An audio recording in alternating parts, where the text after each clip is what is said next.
Le monde dans lequel on vit n'a pas une bonne image de l'Église. On est d'accord avec ça, hein? En plus, ce qui s'ajoute, c'est qu'au début de la pandémie, les médias ont encore plus abîmé l'image de l'Église, en disant n'importe quoi sur l'Église de Mulhouse, avec ce qu'ils ont vécu de très difficile et douloureux. Pourtant, une chose ne changera jamais. Il n'existe pas de plus grand honneur au monde que d'appartenir à l'Église de Dieu. Il n'existe pas de plus grand honneur au monde que d'appartenir à l'Église de Jésus-Christ. Pour vous qui êtes croyants, quelle est la dernière fois où l'idée d'appartenir à l'Église vous a rendu béat d'admiration? Vous êtes-vous déjà émerveillé devant ce privilège immense d'appartenir à l'Église de Dieu? Nous vivons dans une culture qui nous a habitués à tout évaluer et à donner notre opinion sur tout. On est au resto, chaque personne qui passe, celui qui va nous donner le repas, etc. Et le repas lui-même, tout est passé au scanner. Et malheureusement, dans l'Église, au lieu de nous émerveiller devant le mystère incroyable, de faire partie du corps de Christ, de l'Église de Jésus-Christ, nous pouvons facilement critiquer les responsables, critiquer la musique, le programme et tout ce qui nous vient à l'esprit. On vient ici comme dans un resto, quoi. C'était bon, c'était pas bon, comme au ciné. Il était bon le film ou pas? Ce qui est très grave. Mes amis, ceux qui ont décidé de venir à Jésus-Christ pour être sauvés sont inclus dans la famille, l'Église de Dieu. Au ciel, les êtres célestes contemplent l'Église avec admiration, ce beau projet de Dieu. Alors, elle n'est pas en train de contempler l'Église imparfaite, mais le beau projet de l'Église, qu'est l'Église. Imaginez un peu, les êtres célestes sont abasourdis par l'Église de Dieu, alors que sur terre, beaucoup éprouvent de l'ennui en la voyant. Je vous invite ce matin à davantage nous émerveiller de ce beau projet de Dieu qu'est l'Église, afin de l'honorer, de prendre pleinement nos responsabilités et d'avoir un fort impact dans le monde. Ce matin, j'aimerais parler de 2 rôles forts de l'Église qui sont énormes. Demeurer attaché à la vérité et impacter le monde par la vérité. Le texte que nous allons prendre va nous aider à comprendre ces rôles forts de l'Église. Ce texte que nous allons prendre se trouve dans la Bible, en 1 Timothée chapitre 3. Nous lirons les versets 14 à 16. Donc, 1 Timothée chapitre 3, versets 14 à 16. Avant de prendre ce texte, je vais juste dire quelques mots. Cette lettre, ou plutôt ce que nous allons lire, donc 1 Timothée, c'est une lettre que l'apôtre Paul a écrite à Timothée. Timothée est un jeune qui est un de ses collaborateurs qu'il affectionne particulièrement. Il lui dit de rester dans la ville d'Éphèse pour encourager et enseigner les croyants. Et puis aussi pour avertir et freiner ceux qui enseignent n'importe quoi, de nouvelles doctrines contraires aux vérités bibliques et à la foi en Christ. Après avoir décrit les qualités morales que devraient avoir les responsables de l'Église, des églises, Paul écrit ceci dans 1 Timothée, donc, chapitre 3, versets 14 à 16. Je cite. « J'ai bon espoir de venir te rejoindre très bientôt. Je t'écris cependant tout cela afin que, si ma venue devait être retardée, tu saches, en attendant, comment on doit se comporter dans la famille de Dieu, c'est-à-dire dans l'Église du Dieu vivant. Cette Église est une colonne qui proclame la vérité, un lieu où elle est fermement établie. Voici ce que nous reconnaissons ensemble. Il est grand, le secret du plan de Dieu. Christ, qui fait l'objet de notre foi, Il s'est révélé comme un être humain et, déclaré juste par le Saint-Esprit, il a été vu par les anges. Il a été proclamé parmi les non-juifs. On a cru en lui dans le monde entier. Il a été élevé dans la gloire. Fin de citation. Regardons maintenant 2 rôles forts de l'Église de Dieu. Premièrement, rester attaché à la vérité. Rester attaché à la vérité. L'apôtre Paul aimerait bientôt revoir Timothée, qu'il aime tant, mais s'il prend du retard, il est pour lui très important que Timothée sache comment on doit se comporter dans l'Église de Dieu, dans la famille de Dieu. Si Paul dit cela, c'est parce qu'on ne peut pas se comporter comme on veut dans la famille de Dieu. Il renforce cette pensée en disant que la famille de Dieu, cette famille, c'est l'Église du Dieu vivant. Pas d'un Dieu mort, d'idole, parce qu'il y en avait beaucoup. C'est l'Église du Dieu vivant, d'un Dieu qui est vivant, le seul Dieu véritable. Ce n'est pas l'Église de Paul, ce n'est pas l'Église de Timothée, ce n'est pas l'Église des faux enseignants qui détournent de la vérité, ni de quelconque responsable.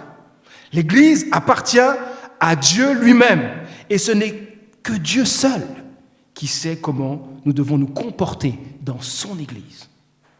C'est là qu'on a besoin de la vérité, de ces vérités. Et je crois, avant de comprendre les différentes responsabilités de l'Église, il y a un préalable à bien comprendre et à accepter pleinement. L'Église appartient à Dieu, pas à moi, pas aux responsables de cette Église ou dans d'autres églises, mais à Dieu lui-même. Nous sommes dans un temps où nous célébrons tellement les célébrités chrétiennes. Je ne sais pas si vous remarquez cela. On célèbre beaucoup ceux qui ont plus d'audience, plus de likes sur Internet, que plusieurs, sans s'en rendre compte, vivent leur vie d'église comme si l'Église était l'Église appartenait à une élite, à une personne quelconque. Au point que plein de gens sont prêts à gober tout ce que les prédicateurs de renom disent, sans analyser vraiment ce qu'ils ont dit. Et combien de fois je suis tombé sur des personnes où il fallait dire « mais c'est cette personne qui a dit ça ». Mais la Bible n'a pas dit ça. Attention à ce danger qui guette l'Église d'aujourd'hui. L'Église appartient à Dieu. Être l'Église du Dieu vivant, c'est appartenir à Dieu pour toujours, c'est être soumis à Dieu, c'est faire de Dieu notre plus grand trésor, c'est jouir de l'intimité avec Dieu, c'est faire tout ce que Dieu demande pour l'honorer.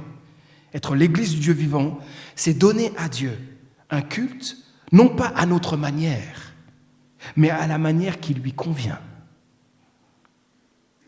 La Bible dit quelque chose de très touchant concernant le fait que nous sommes l'Église de Dieu. Je cite Actes, chapitre 20, verset 28, où l'apôtre Paul dit ceci, « L'Église de Dieu qui s'est acquise par son sacrifice. » Waouh! L'Église est celle de Dieu parce qu'il y a eu le sacrifice de Jésus-Christ. Il y a eu sa mort à la croix. Son sang a coulé pour sauver de la mort et du péché tous ceux qui viendront à lui. Pour que l'Église existe, je tiens à le rappeler, pour que l'Église existe, ça a coûté la vie de Jésus-Christ. Il a été rejeté pour nous. Il a été insulté pour nous. Il a subi la honte pour nous. Il a été frappé pour nous. Il a reçu des coups de fouet pour nous. Il a horriblement souffert pour nous. Il s'est sacrifié pour nous. Son sang a coulé pour nous. Ça a coûté très cher, les amis. Nous qui avons placé notre foi en Jésus-Christ, nous avons été rachetés à grand prix. Quand on parle du sacrifice de Jésus-Christ, on parle d'une démonstration d'amour inégalée et admirable. L'Église est celle de Dieu. C'est sa possession, parce que Jésus-Christ a donné sa vie pour qu'elle existe. Continuons notre texte. Dans 1 Timothée 3, à la fin du verset 15, il est écrit « Cette Église est une colonne qui proclame la vérité, un lieu où elle est fermement établie. L'Église est une colonne. Alors, ne dites pas ça à vos amis ou collègues de travail. C'est quoi l'Église? L'Église est une colonne. Ah ok, j'en sais encore moins maintenant. Si on ne connaît pas le contexte de ce texte, pas simple de comprendre de quoi Paul parle quand il dit que l'Église est une colonne. Mais pour les croyants qui recevaient cette lettre, plutôt pour notre cher Timothée et puis aussi les croyants qui allaient entendre cela, c'était très clair. Dans la culture grecque de l'époque, les colonnes qui soutenaient les grands temples contenaient des inscriptions et des sculptures qui relataient des épopées et des événements sur la vie des héros, sur la vie des dieux. Les Grecs pensaient que ces informations demeureraient tant que les colonnes resteraient debout. Alors vous imaginez plusieurs édifices qui sont là avec des grosses colonnes et soutenant des lieux où il y a des dieux qui sont vénérés. Par cette métaphore, Paul fait comprendre que de la même façon, l'Église, qui est la maison de Dieu, doit proclamer et garder intactes les vérités de Dieu.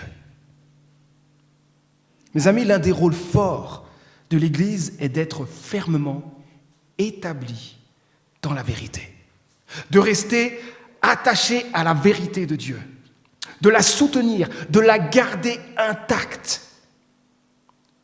Nous avons reçu la parole de Dieu. Quel cadeau immense, quel trésor inestimable que nous devons chérir et protéger. Nous devons garder intact tout le message de la Bible, sans amoindrir ses vérités, avec nos idées, nos propres points de vue, nos faiblesses, nos tentations, nos épreuves quotidiennes. À l'église d'Ozoir, nous croyons que la Bible est la parole de Dieu. Les innombrables faits historiques, les parchemins des textes bibliques, les prophéties qui ont été réalisées, les recherches archéologiques et l'expérience d'une foule de chrétiens soutiennent que la Bible est la parole de Dieu.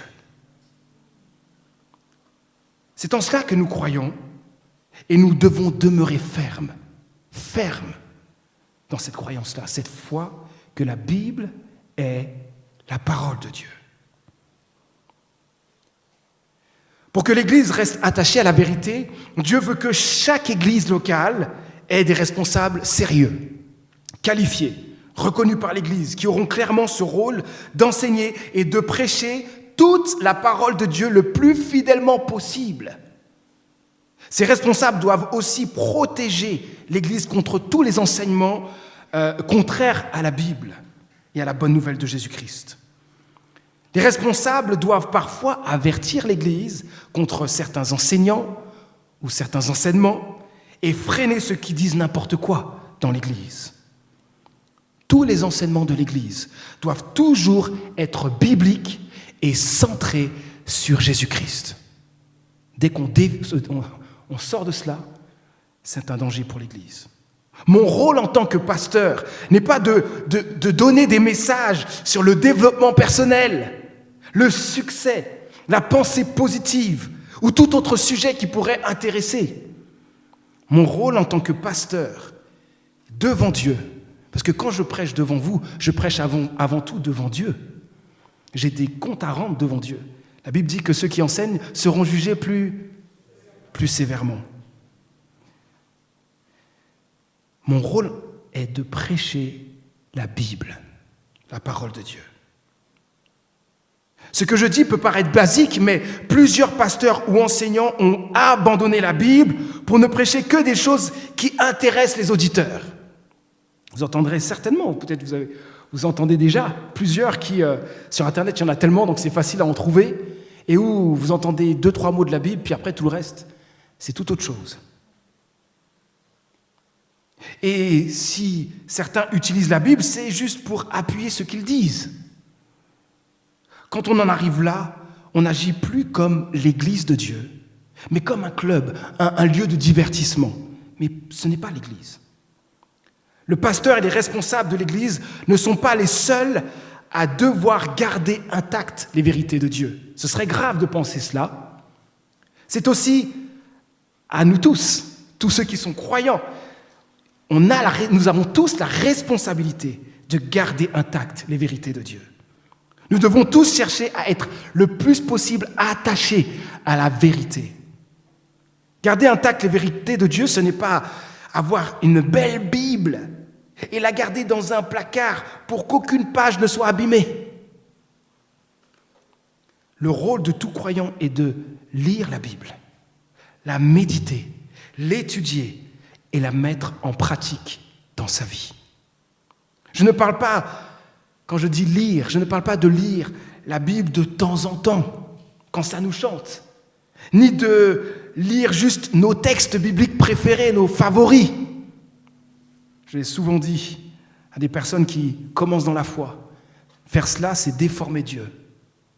Parce que plus on a juste nos textes favoris, et plus Dieu est un Dieu qu'on fabrique nous-mêmes, avec les bons textes qu'on aime. Puis les autres, on ne les a pas vraiment entendus. Les textes qui choquent ne nous ont pas vraiment dérangés, puisqu'on les a laissés fermer. Dieu appelle ses enfants, Dieu nous appelle tous à nous nourrir de toute la Bible pour mieux le connaître et être prêts à défendre la vérité. Je dis bien défendre la vérité.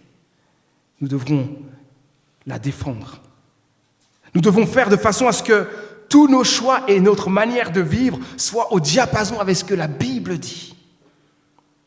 Nous vivons à une époque où, dans notre société, ce sont nos sentiments, nos propres idées qui dictent ce qui est bien ou mal.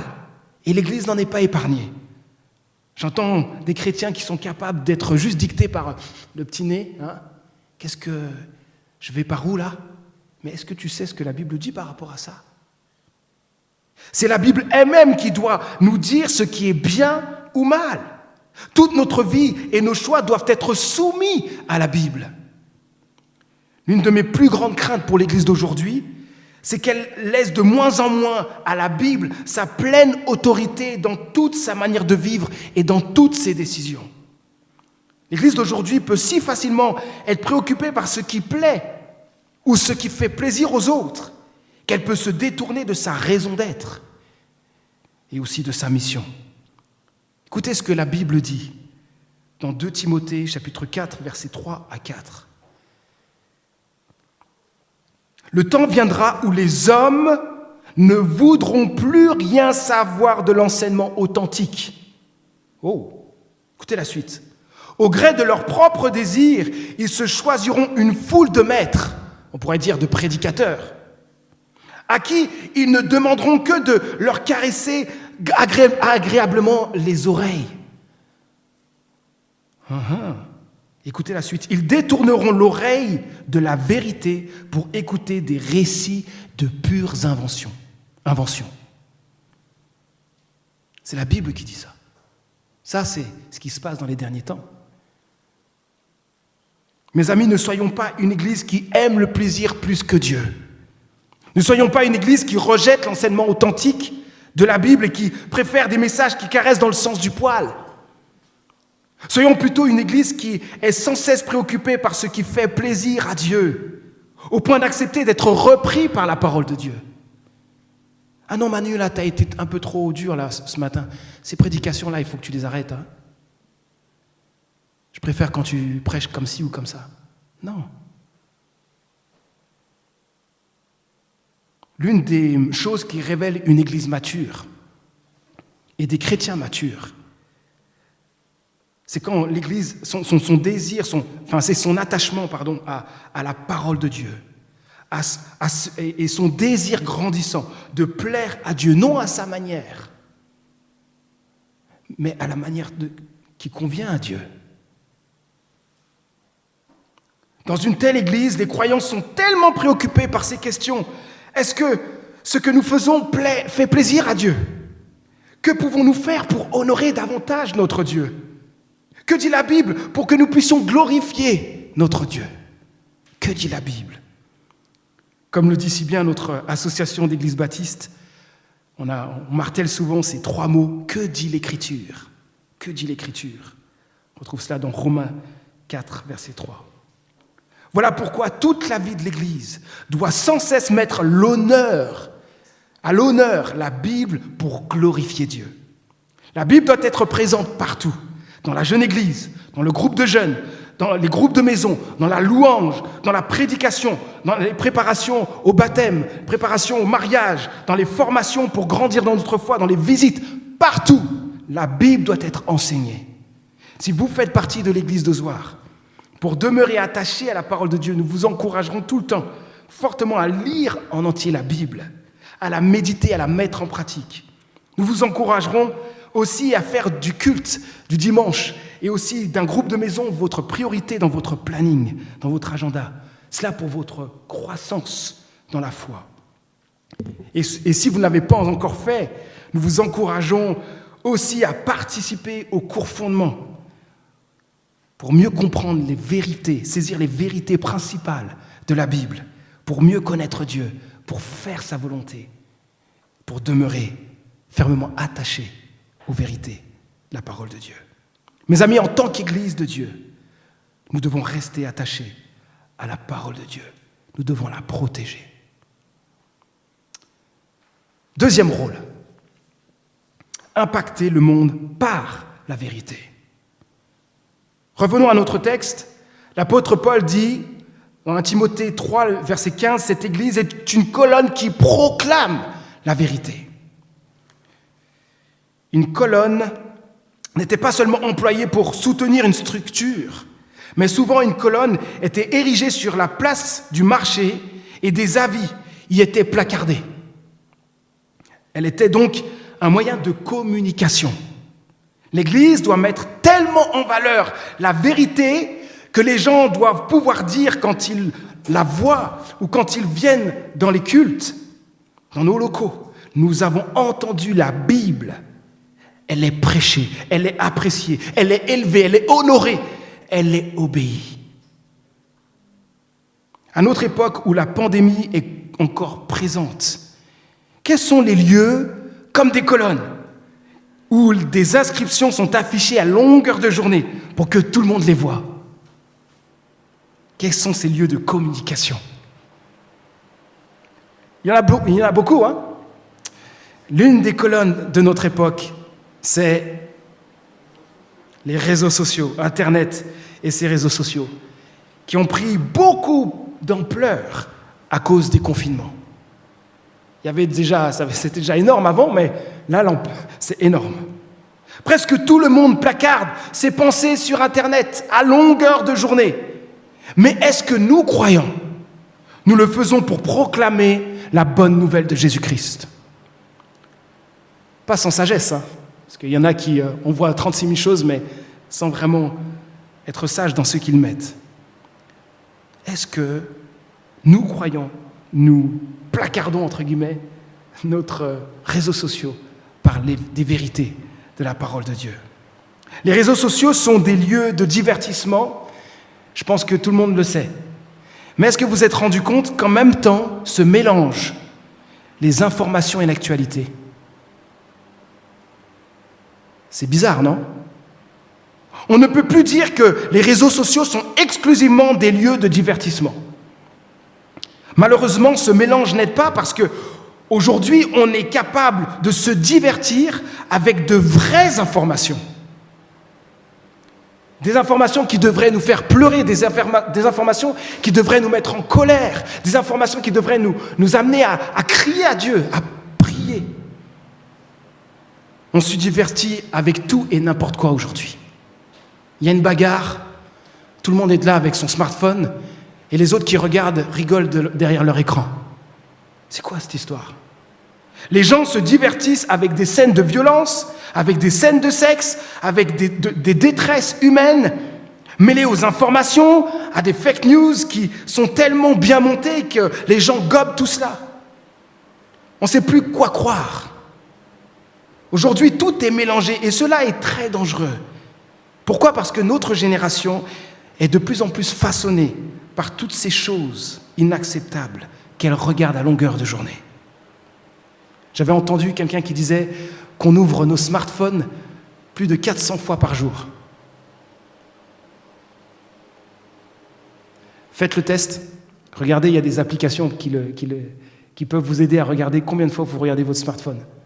Moi, j'en suis triste quand je vois combien de fois. Je ne dis rien, mais je me confesse quand même. Au secours! Et je disais au groupe de jeunes, c'est pour ça que depuis, sur mon smartphone, j'ai dû mettre carrément comment on appelle ça, une post-it, enfin quelque chose devant qui me dit quelque chose sur ma vision de vie, ma mission, ce que Dieu attend de moi, etc. Comme ça, si c'est 400 fois, c'est 400 fois où je regarde quelque chose d'important. Mais combien de fois on peut regarder tous ces outils, toutes ces applis, et en fait, sans s'en rendre compte, on est façonné par le monde qui nous entoure. Nous devons être intentionnels, toujours intentionnels dans notre manière d'utiliser les réseaux sociaux afin d'impacter les autres par notre amour pour Jésus-Christ. Nous avons besoin de sagesse, les amis, pour bien utiliser tous ces outils numériques afin que ce ne soit pas les valeurs du monde qui nous façonnent, mais plutôt nous qui impactons, qui influençons les autres. David Nolan, le directeur du Top Chrétien, a écrit un livre qui s'intitule « Missionnaire sur Internet ». Et dans son dernier chapitre, il pose cette question à ses lecteurs. Dans le titre, il écrit ceci « Et si vous deveniez missionnaire sur Internet ?» Bonne question, ça. Et si vous deveniez missionnaire sur Internet ? David n'invite pas à partir dans un autre pays, mais à utiliser Internet pour partager l'amour de Dieu et pour toucher nos contemporains. Cela peut se faire non seulement sur notre réseau social, mais aussi en soutenant financièrement des sites Internet chrétiens.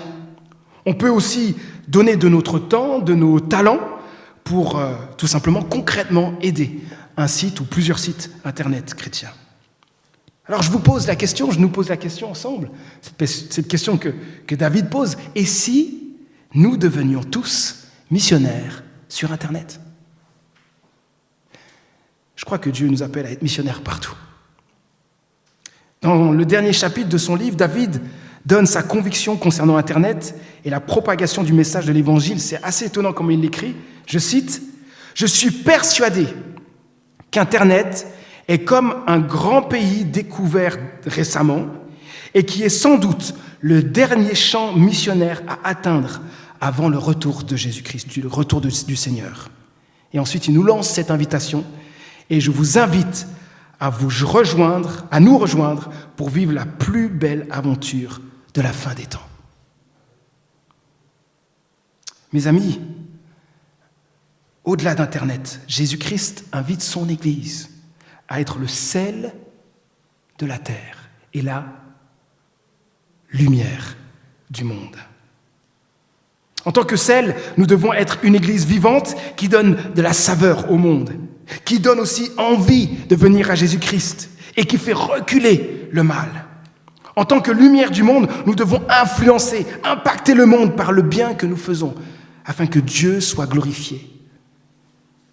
Faisons le bien auprès de nos voisins, de nos collègues de travail, de nos amis, même à distance, par des mots gentils, par des cadeaux.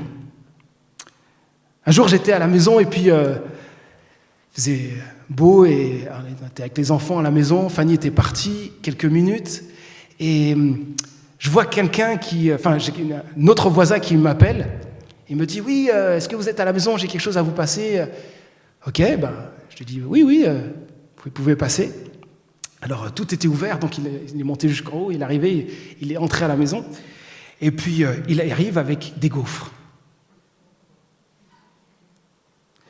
Et là, j'étais vraiment sonné, surpris, touché par ce geste, et il me dit, j'étais avec des amis, on était en train de faire des gaufres, et on a pensé à vous. Et il y avait des gaufres pour chaque personne dans la famille. Alors je sais qu'ils sont dans la foi, après je ne sais pas trop où ils en sont, mais là j'étais vraiment repris, très repris. Est-ce que dans l'Église on vit ça ? Entre nous déjà. Et est-ce qu'on manifeste un tel amour envers ceux qui ne connaissent pas encore Jésus-Christ ? Alors commençons ou continuons à nous investir dans la vie de ceux que nous côtoyons le plus pour impacter leur vie. Le but est que ces gens connaissent celui qui brille en nous, Jésus-Christ, notre Seigneur et Sauveur. Mes amis, rendons visible la vérité de la bonne nouvelle de Jésus-Christ par toute notre manière de vivre. Comme tout simplement venir avec des gaufres chez quelqu'un. Et prions que plusieurs soient touchés par le message de l'Évangile et disent oui à l'amour de Christ. Dans notre texte, je vais finir avec cela, l'apôtre Paul résume les vérités de la bonne nouvelle de Jésus-Christ que nous devons proclamer, protéger et proclamer. Revenons à notre texte dans 1 Timothée, donc chapitre 3, maintenant le verset 16. Il disait ceci, l'apôtre Paul, « Voici ce que nous reconnaissons ensemble. » Et je pense que l'apôtre Paul, quand il parlait de la vérité, juste avant, colonne de la vérité, etc., il pensait au cœur de la vérité. Parce que le cœur de la Bible est là, le cœur de la parole de Dieu. Voici ce que nous reconnaissons ensemble.